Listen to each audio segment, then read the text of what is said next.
Temp check. What kind of summer are we having this year? A family road trip summer? A beach bum summer? Or a wake me up when the sun sets summer? With Instacart, choose your own adventure and skip the shopping side quests. Where available, you can get ice cream delivered to your hotel, sunscreen to the pool, or cold brew to your bed. Well, door, in as fast as 30 minutes. Wherever you find yourself this summer, you can get the goods. Download Instacart for free delivery on your first 3 orders. Offer valid for a limited time. Minimum $10 per order. Excludes restaurants. Additional terms and fees apply. Acast powers the world's best podcasts. Here's a show that we recommend. What is The Briefing Room? It's a behind-the-scenes look at how the criminal justice system works and the lives of the people within that system. If you love true crime, well, these are the real people who do the job every day of making sure justice is served. Hi, I'm Detective Dave. I'm Detective Dan. Together, we have decades of experience in local law enforcement, a profession that we think is often misunderstood. So we're going to explore how to do it right, and we won't shy away from when it's done wrong. These are stories you'll hear nowhere else. Unique, frank, and unvarnished. From the team that brought you Small Town Dicks, this is The Briefing Room. Episode 1 drops on August 30th. We'll meet you in the briefing room. Acast helps creators launch, grow, and monetize their podcasts everywhere. Acast.com.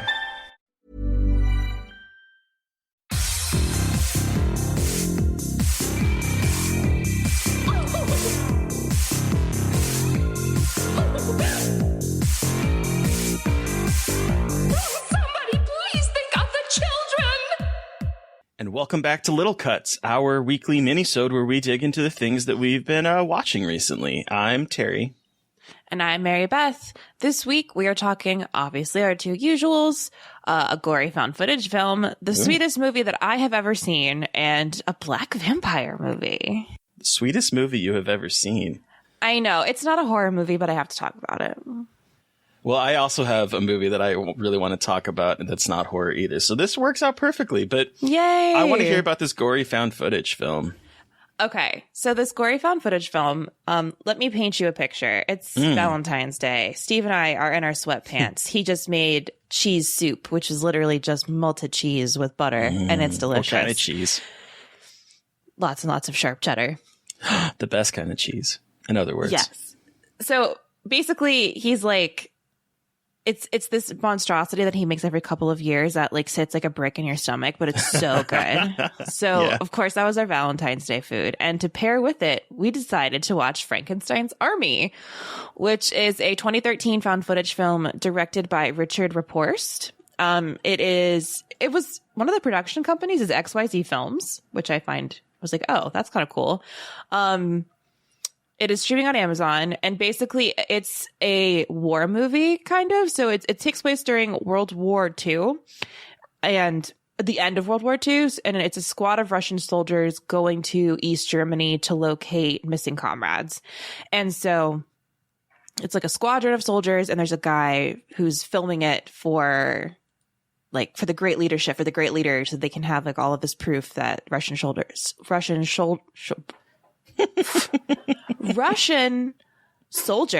So this guy is following Russian soldiers to find their fallen comrades. And when they arrive to a place where there was a signal, they find some really awful things where dead people are put into these giant machines and made into horrific, like, being monster things. And it's led by a Nazi doctor.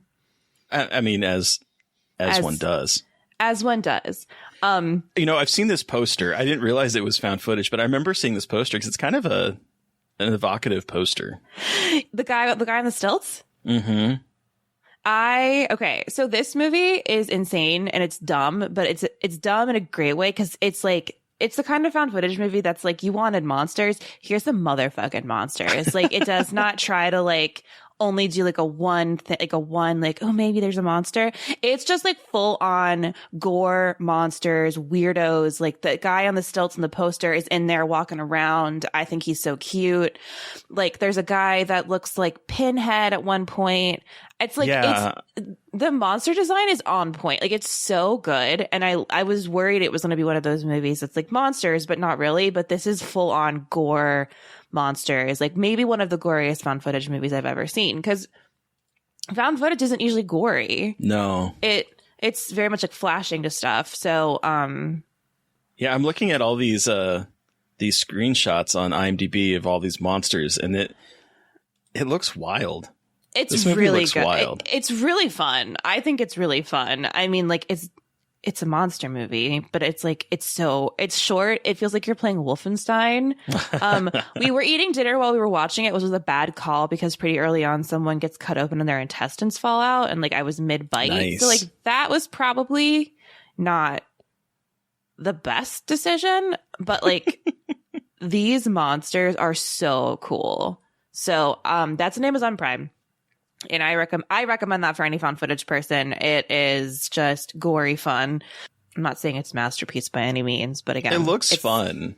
Just from these screenshots. Fun. It's just like full balls to the wall. Like let's just put like there's one point there's like this giant cauldron type thing, and it just looks like a cauldron. And you look at it and it's got little boy legs on it, and it starts waddling around.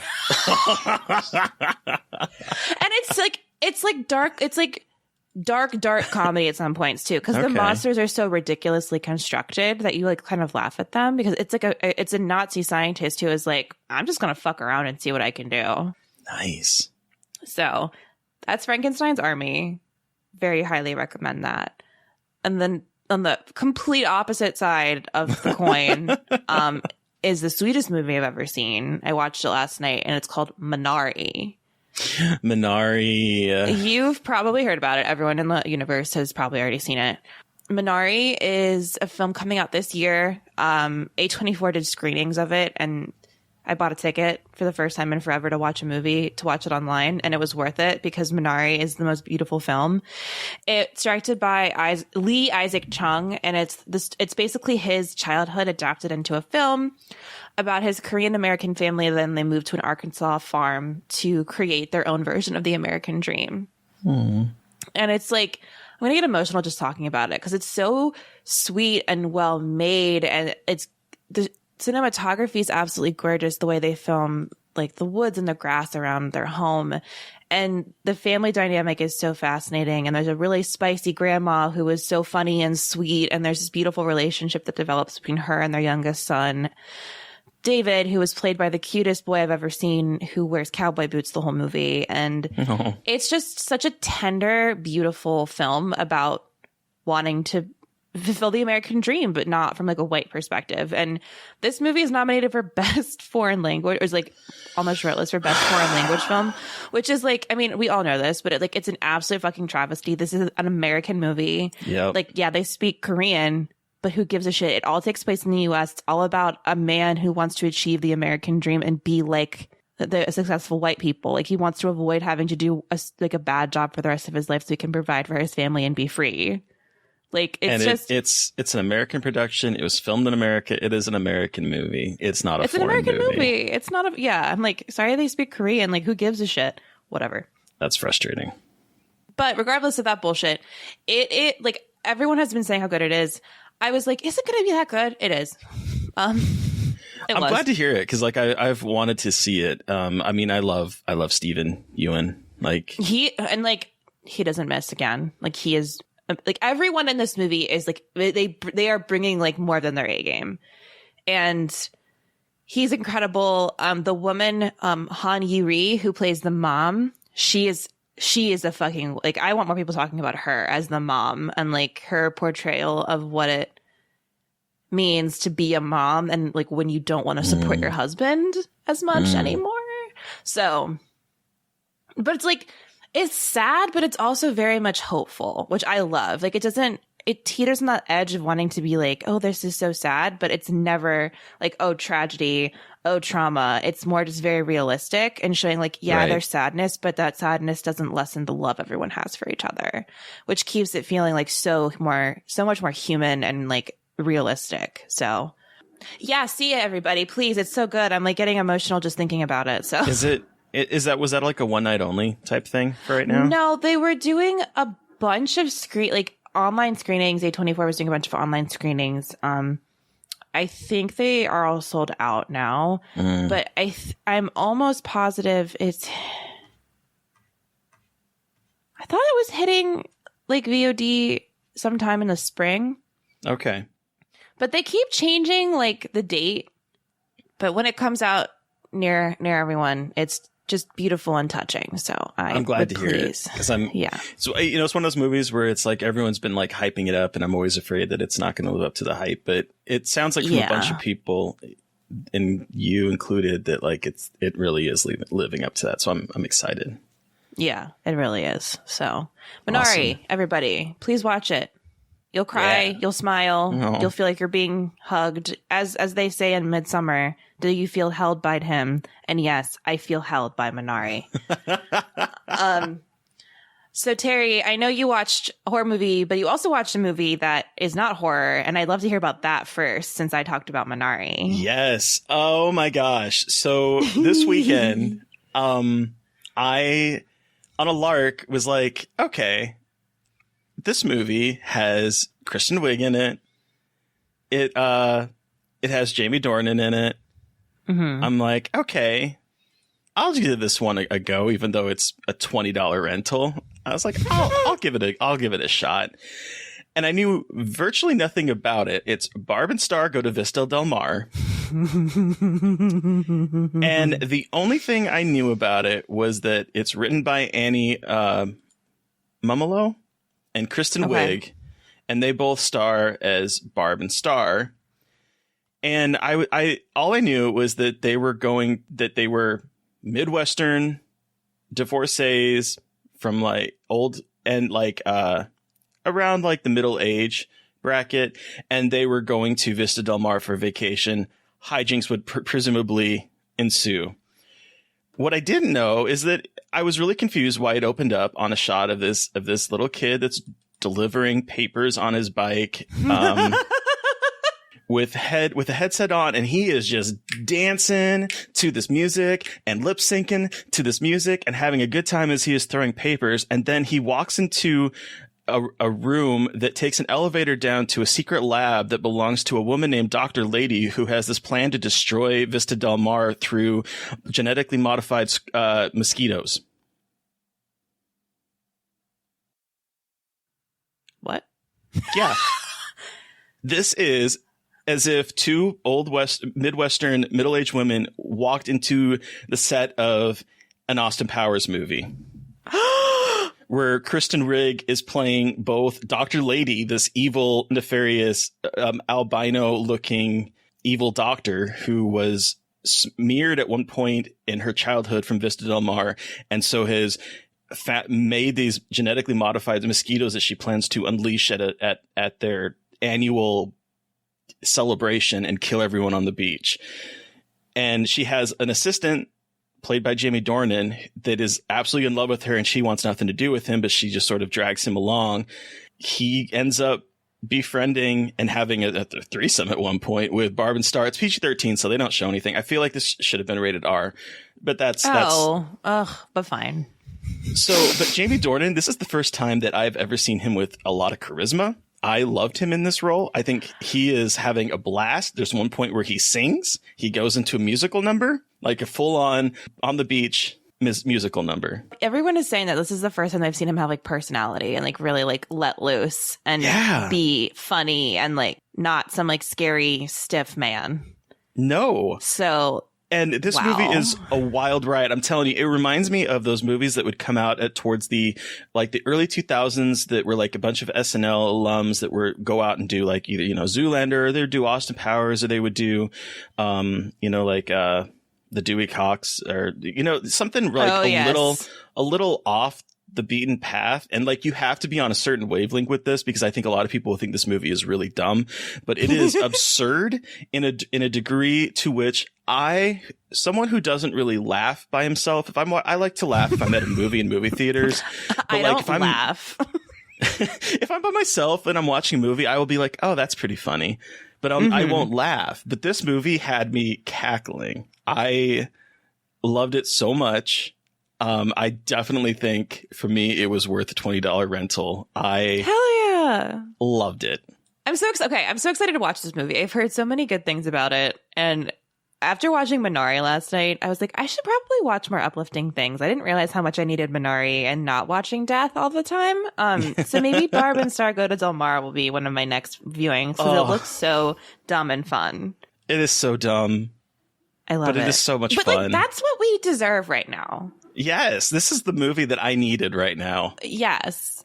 And I love Austin Powers, like especially the first one. So when you said Austin Powers, I was like, yep, sign me the fuck up for this. It's so silly.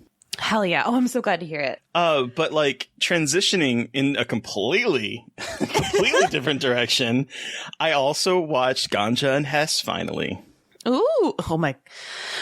What did you think of Ganja and Hess? I loved it. It got me thinking so much about so much cinema that has been, or that was on the verge of being lost to time, because I remember this one was one of those kind of lost movies.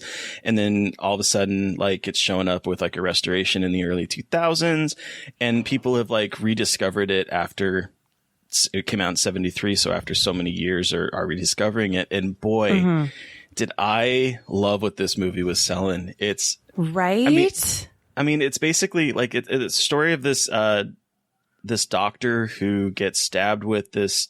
He has an assistant that stabs him with a knife, and he ends up contracting vampirism. He kills the guy, or the guy actually kills himself that stabbed the doctor, and then he stuffs his body in a freezer. And then the guy's wife, who is played by Marlene Clark and is absolutely amazing and hilarious and serving me all of that kind of sass that I love seeing in movies, comes in, and they end up having this like romance, and it uses vampirism as like a way of tackling like addiction. And it got me thinking of what is the first movie that actually, like, I mean, vampires have always been sort of like that kind of sexy thing, and it's always about sex and stuff, but like what is the first movie that tackled it as an addiction, like as a metaphor for addiction? Because I think this might be the oldest movie I've seen that's done that.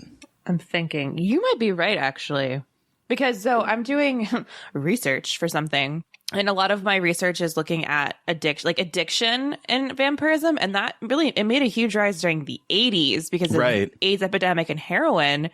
So that, I mean, like, it started there, but I think if it's not the first, it's probably one of the first ones, I think, at least in what I have seen and looking at addiction. Before this, I've always seen vampirism as more of like the kind of gothic thing, and they're just going for like the standard retellings of Dracula over and over and over again. And I'm trying to think of like the 60s, the Hammer movies, or like even back to like the Dracula with the Universal monsters. I don't know if I've ever seen a movie until, in my mind, it was until, like you said, the 80s that it became like this big thing. But I mean, this might be the first movie, at least one of them. I think it definitely is at least one of them. I'm also not as like well versed on vampires like pre 1970 for no other reason other than I'm just not. And Dwayne Jones is in it. Yeah. Oh my god, hot. So hot in this movie. I love this movie. I think it's one that you must see it. I think you must go search it out. It's phenomenal. It's so, okay. What got me kind of frustrated, not with the movie, but I've been thinking about this a lot recently with like who should write about movies and who can write about movies. And I think about it a lot with like queer movies, where it kind of frustrates me sometimes, where like there's a lot of straight people commenting on it. And it's not so much the fact that there's a lot of straight people commenting on it. It's that when I go do a search for reviews on movies, all I find are straight people talking about queer movies. And I ran into this problem with Ganja and Hess, where I went to go Google reviews for this movie because I was curious what Black critics thought about this movie. And after 3 pages, I gave up of Google searches because every single one was a white man in 3 pages of Google searches about this movie. And that's frustrating to me. That's frustrating to me. Yeah. Because I don't care what random white guy thinks about this movie. I want to know what Black critics thought. And so I went to, Ashley's website, but the fact that a Google search does not turn up in 3 pages, a single Black critic was frustrating. Yeah, especially because a lot of this movie also has to do with African diaspora and identity and kind of processing African identity through is it flashback? I haven't seen it in a bit, but it's flashbacks and kind of these and of kind of feverish visions, I guess. But it's about processing identity. And so and the thing is I found out about this movie through Horror Noir, and I wouldn't have known that about the African identity if I hadn't watched that documentary, because I'm a white person who doesn't, and this is why we need more, and just another fucking reason on top of the pile that hey, Black critics should be the voices talking about these movies, because there's a lot in it that white people probably don't think about. Exactly. Or have as don't have such a connection to and don't see it as important. And so I guess what it just further enhanced my thoughts that it's not so much that I don't prescribe to only a queer person should review queer art or whatever. But the problem is that when you go look at something and you can't find a single person in a Google search in 3 pages that this movie was for. You can't find a Black critic talking about a Black movie, or you wouldn't be able to find a queer critic at some points talking about a queer movie. It's that kind of stuff where it's we need more space for these critics. We need to be able to boost them up, because otherwise you get 3 fucking pages of white dudes talking about this 1973 Black movie. And that's great that people are finding it and they're talking about it, but where are the Black critics in Google? It's frustrating to me. Yes, 100%. I agree, because I don't know, whatever. But did you see The Sweet Blood of Jesus, the Spike Lee remake? No, I someone brought that up when I said that I was watching that, because this was my Valentine's Day plan. This was one of 3 movies that I watched for Valentine's Day, and someone posted or replied to it and mentioned that Spike Lee had redid it as The Sweet Blood of Jesus. And so it's on my list to watch. I really want to watch it next. I just didn't have time before this recording. But I want to watch that, and I want to watch Demon Knight. Yes, I need to watch both of those. I didn't realize that The Sweet Blood of Jesus was from 2014. I don't know why I thought it was a later movie. So, but yeah, Ganja has still on Shudder? Yes, that's how I watched it. It is also on, I think most of our listeners probably have Shudder, but is also, if you are a Showtime member, it's also, I noticed, streaming on Amazon and whatnot through their Showtime channels. So it's probably on there as well, if you don't have it. All right. Let's take a wrong turn. Yes. Into the final of the original run, aka Last Resort. Okay, sorry. So I have... what do we say about this movie? I guess I'll start with I want to run this plot synopsis by you, Mary Beth, and get your take on if I kind of captured what this movie is about. Okay. All right. Wrong Turn 6, Last Resort, is about a British man who inherits a Bulgarian palace. He's British? He's British. Who inherits a Bulgarian palace in the middle of Appalachia, run by a pair of British and Californian cousins who want to make incestual love with the new owner, who is also related to them. Also, there's cannibals. Yeah, you got it right. I think. British? Yes. Are they really British? Yes, the amount of British people in this movie is kind of funny. I find it very funny. Because the main character is British. His cousin, the male cousin, is British. The woman is from California, and you have a wild range of accents in this movie. There's a Texarkana guy randomly in here.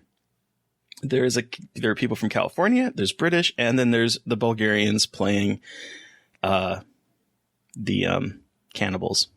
Yeah, this movie sucks. Yes. I feel almost bad saying that because this movie has the most wild premise, like you just said. Like, this guy goes to Appalachian Mountains, in air quotes, in the most un-Appalachian looking place I've ever seen, to inherit this hotel.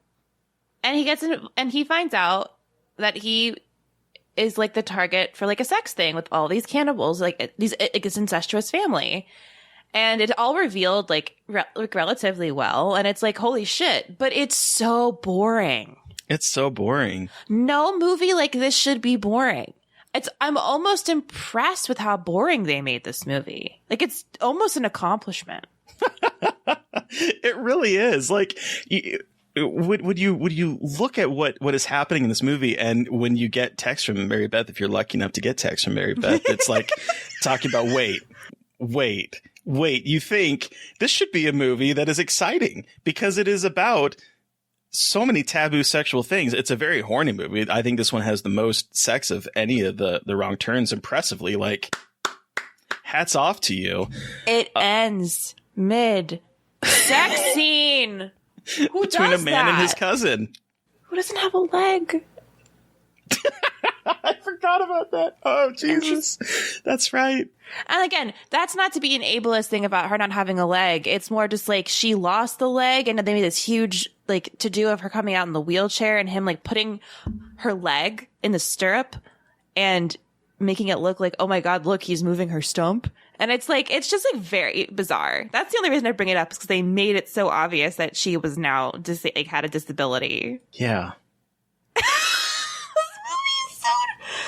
The notes I have for this movie, I took too many notes, which is, I don't know why, but I think it was mostly just like trying to understand all of the things this movie was trying to do. I didn't understand it. I think it was just a bunch of things put into a blender. Yeah. And it was gross, like a gross smoothie that looked like all the ingredients looked yummy, and then somehow it came out gross. Yeah. You know, I think the most interesting thing about this movie, other than the bizarro plot, if you were to describe it to someone, is the fact that this movie got pulled from release because there's a scene where they go to like the village and there's missing persons reports. Well, apparently they used a real missing person report of someone from Ireland, and they put the picture in there, and they sued, and so they pulled this movie from release. And so now, I don't know if you noticed this, if you were paying attention or not, because I wouldn't blame you if you zoned out at certain points in this movie. All of the pictures that aren't of cast members are blurred, at least in the release that I saw. So the wall of missing photos are all blurred. There's a plot point actually where they're showing the main character his like disturbed inbred family, and all those pictures were blurred out in this copy that I was watching on iTunes. They have blurred out everything that is not the main cast. I don't know if I saw that in mine, but I also watched mine in a not so savory way. Yeah. So I'm not sure, but I did not notice that. Also, I cannot say that I was paying full blown attention to this movie while I was watching it. Like, it wasn't riveting? I cannot say that I was riveted by this film. So, although I will say that I did rewind it at the first point where the two caretakers of the place, he's talking about, we play this right, sister, he won't be able to resist you. And then he kisses her on the mouth and says, Lord knows I can't. And I had to rewind it. Like, wait, did I hear that? Me right? too. I was like, it's literally the exact, I texted Terry, I was like, wait, they're brother and sister. And I was like, and we were both like, we had to rewind to make sure like that was what I heard. And also 5 and 6 have just forgotten that this is about the 3 Cannibal Brothers, and they're not really Wrong Turn movies. They just feel like movies that someone wanted to make, and they put the brothers in the background to put Wrong Turn on it. But like, it's so dumb. Like, it's not Wrong Turn. And not that Wrong Turn was that amazing to begin with, but at least like the first couple are like fun and gory and stupid. Like there's not like some like agenda that like, oh yeah, there's a whole family that they just like, I just want to fucking kill. No, now it's like, oh, they're in charge of the brothers, and so the brothers are just puppets that are like treated like idiots, and that just makes the ableism of the series even worse because they're treated like shit. Family in scare quotes, because like Doug Bradley in the last one, I don't know who the fuck he was and what the fuck that was. So like it's very bizarre. It's just a weird thing. So that's Wrong Turn 6. That's Wrong Turn 6. And we just have one more movie to go. And boy, oh boy, I'm really excited to talk about this, the remake next week. Yeah. Sorry, that's me singing. Yes, I can't wait to spend almost 2 hours watching a Wrong Turn movie. I cannot wait. So we'll see how that goes. Yes, and then we will give our final rankings of this semi-abomination of a series. It's been fascinating to watch, I will say. Yes. But man, I can't wait to talk about this remake. I am very excited. Okay, so besides we took a wrong motherfucking turn, but then we're gonna make a right turn into Giallo, and we continued our look into Argento's Animal Trilogy with The Cat O' Nine Tails. Yeah, and what is this one about, Mary Beth? Boring. I mean, it's not boring. I'm sorry, I'm just laughing because it's like I'm trying to figure out how to explain it because it sounds ridiculous when you explain this movie like all Giallo. So basically, a news reporter who gets mixed up who surprisingly gets mixed up in a murder. That never happens. Never happens. Pairs up with a blind scientist, not scientist. He used to be a journalist to solve a crime that involves genetics and someone with a syndrome called XYY syndrome, which might suggest who might have criminal tendencies. And they just like go on from there trying to find the killer. It sounds cool. Like there's like a genetic angle to it, and there's a killer who's linked to this, like geneticist, and like what does it mean? But I think because I've watched so many Giallos, I'm like, this is like definitely one of the more boring ones we've watched. It's very slow. I do think that it is an attempt to kind of tackle the sort of espionage, because like it's about it's sort of about corporate espionage, and it's sort of like I don't know, it feels a little bit more elevated in that regard than like a typical Giallo where someone is stalking women of the city, where like, you know, that kind of thing. So it feels like they're trying to make it into a sort of like international spy thriller of sorts in a way, while still being a Giallo. Yeah, and the thing with me is I don't like spy movies too. Like I don't like espionage things. Like I'm not a big James Bond person, and so that might have been part of why I was like, this is just not doing it for me. It's also, I think, it's from the ones that we've seen of Argento, or well, Giallo in general, but Argento specifically, it's probably the most cohesive story, but it's also probably the least exciting one. I would agree with that. And they do. Oh, Jesus Christ. Sorry, the cat once again. I will say that there are a couple things that did make me laugh. One was, I think his name is Gigi. He's the lockpicker. And I just love that scene where it's like it's like comedic when he's like pulling all of the lockpicking like implements out of his like shirt and sleeves, and that just cracked me up for no other reason other than like, of course, this is this weird moment in a Giallo movie. I love the way they talk about sex in the opening. God. Oh my God. Where he's like, they come here, they have a pretty nurse, they make them do a little something, and bing bang, then they study the liquid. And the reporter responds, "This bing bang thing, is that all they do?" They can't say that this dude jerks off and they study his semen. No, they say, like, bing bang, this bing bang thing. Bing bang. Okay, speaking of liquid, gross, I know. The milk scenes when he's like, do you want a glass of milk to his lover? what's with the milk? Why the milk? But also, it's just so bizarre how it's like, also the sex with them is very bizarre in terms of like making like 780 people are making love like this second. And it's just all very scientific, which I guess kind of goes with the tone of the movie, but it's very uncanny at moments, I will say. I did write, one of my notes was milk, the after sex drink? Keep those bones strong. And I loved how he couldn't pay attention to the fact that the milk is like spilling everywhere. They have pouches, and the whole idea is that the killer has like inserted poison into the pouches, and because it inserted the poison into it with like a needle, it is like literally leaking everywhere. And this dumbass dude is not noticing that his counter is now covered in white milk. I was like, are you done? Like, I was like, is everything okay? Is he like shaking? Like, what is going on? And then I realized there was poison in it. But I was just like, this is such a bizarre moment with those cartons of milk. And he's like, hey, I brought milk. Do you want some? If anyone offered me milk anytime, like especially after sex, I'd be like, are you okay? Like, and the way he pours the milk, it's like going everywhere. And I'm like, do you not live here, sir? Right? It felt like the first take of a commercial where someone's pouring milk and they were nervous. Like, it did not feel like someone who was pouring a drink for his lover, but it was someone just pouring milk who had never poured milk before. It was just very strange. The tone was weird.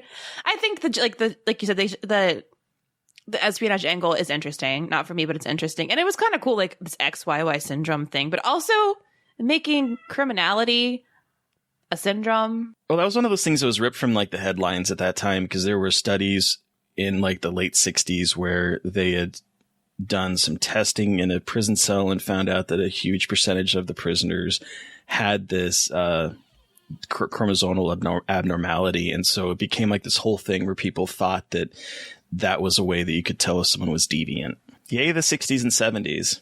Yay. But I also know there was a scene that specifically you wanted to talk about, Terry, yes. Right? In this film movie? So we talk about like, so we talked about in Ganja and Hess how like it's frustrating when we can't find critics talking about a movie that is made for them, or that is made by black people or queer people. But this movie has like a queer character in it. And what I always do when I find that is like, oh, have people written about this? Because I'm always excited if I see something that there is queer representation and it's not negative. So I had Googled this and I came across, surprisingly, that just last year, Joe Lipset, my riding buddy and one of the horror queers, was doing his horror bucket list with Michael Verratti, both friends of the show and former guests on the show too.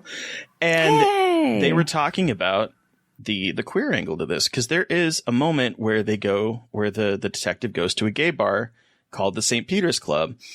And what I loved about this was that it's presenting queerness in such a refreshing light in 1971, at a time, like, I don't remember exactly when homosexuality became legal, because there was a time where it was illegal. And so the fact that, and I believe it was either like the 60s or 70s in a lot of places. And so the fact that you have in 1971, this character walk into a gay bar that is like, it's beautiful. It's a nice gay bar. It's just people sitting around and talking, and he gets flirted with, and he doesn't have a negative response to it. He's like told, you have very beautiful eyes. And his response is, oh, you really think so? Like, that is the response. It's not revulsion. It's not like him like punching him. There's no violence. It is like, oh, that's nice of you to say. It's refreshing. It is refreshing. And that this isn't framed either as like a spectacle with like a bunch of guys in leather dancing around. Like, those clubs obviously exist, but a lot of the time those kinds of clubs are a spectacle for a straight character to go into. And it's like, oh my gosh, look at how gay it is. But here it's like, it's a club. Like, it doesn't feel like it's trying to like be totally like, this is a gay club, but like, hey, this is just like another club. It's much more carefully portrayed rather than seen as something that's like ghastly, which, like you said, it's so refreshing. It's just like, and I wanted to highlight this thing that Michael Verratti said in this article, where he's like, it's even more significant because it's really a secondary detail. Dr. Braun, who's the gay scientist that the the reporter's going to meet is a scientist who happens to be gay, and going to speak with him at a gay bar is just a matter of course. He's not defined solely by a sexual orientation, which was so common for queers in cinema at this time. It's just another aspect of his person, and he's treated like a real person. And I love that. I do too. And like, I just pulled up the scene again to refresh my memory, and it isn't like a club. It's actually a bar. It's just like a bar with brick. And like, it's very calm and just like, there are some drag queens, I think, or trans women as well. But again, it's not like played for jokes. It's just like people hanging out at a bar. Yeah. And it is really refreshing. And we've talked about that a couple times with Argento in particular. And his representation of queerness in his films. So there feels like there is always like some grain of queerness in his movies, but not really in like an exploitative way. So that is really, really interesting to think about. Yeah. And to acknowledge. And I'm glad that they talked about it. I'm so glad that two queer people, two gay men were able to like talk about and that. And it came up in a Google search. Yay. So thank you, Google. Yay. We have a gay bar scene that's not meant to be some like titillating crazy moment. It's just a gay bar.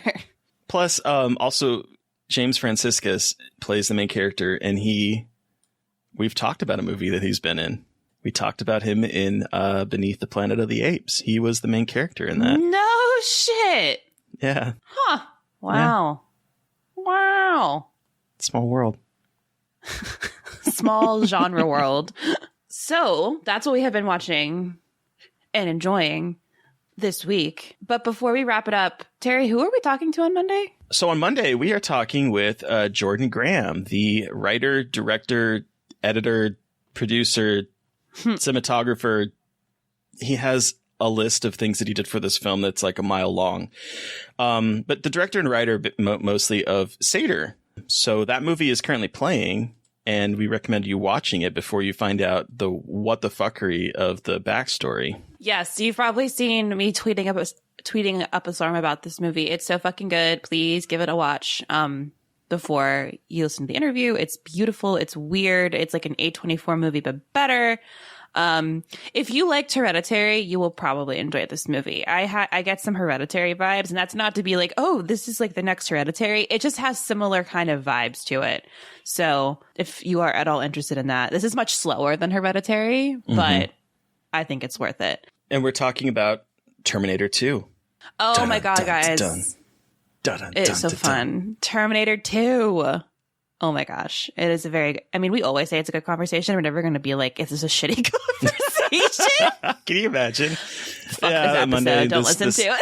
It's going to be a terrible conversation. Yay. No, but it's a good conversation. It is really fun. Well, because the story behind Seder is absolutely like so complicated and weird. And this whole movie is very personal. And then also Terminator 2 fucking slaps. So yeah. It's just a good amalgamation of things for Monday. So get excited. And then what are we doing for Little Cuts next week? For Little Cuts, we are obviously finishing Wrong Turn. And we are also finishing Dario Argento's Animal Trilogy. And we're going to be watching 4 Flies on Grey Velvet, which is very hard to find. So it really is. Well, comparatively speaking to a lot of the other Giallo we've been watching. It's not legally streaming anywhere. There is a Blu-ray. I ordered the Blu-ray. It came today. Can't wait to watch it.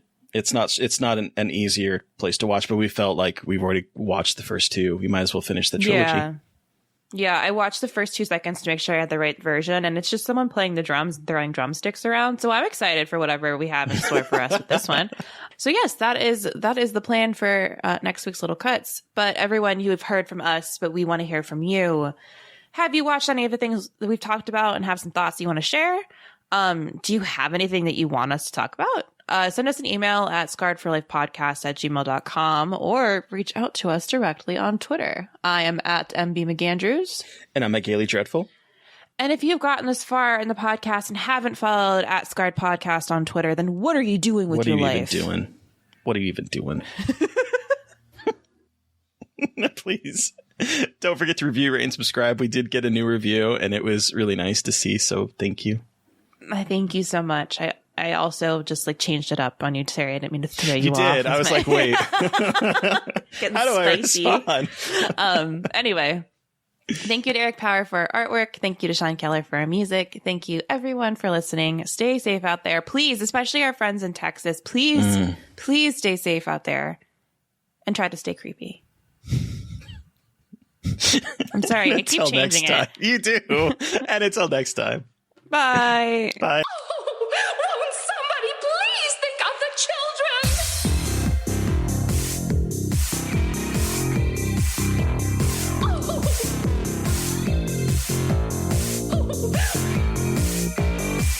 Won't somebody please think of the children?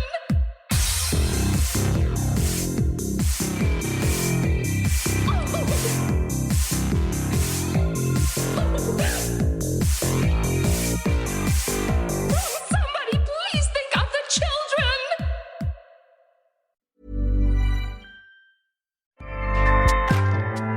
Acast powers the world's best podcasts. Here's a show that we recommend.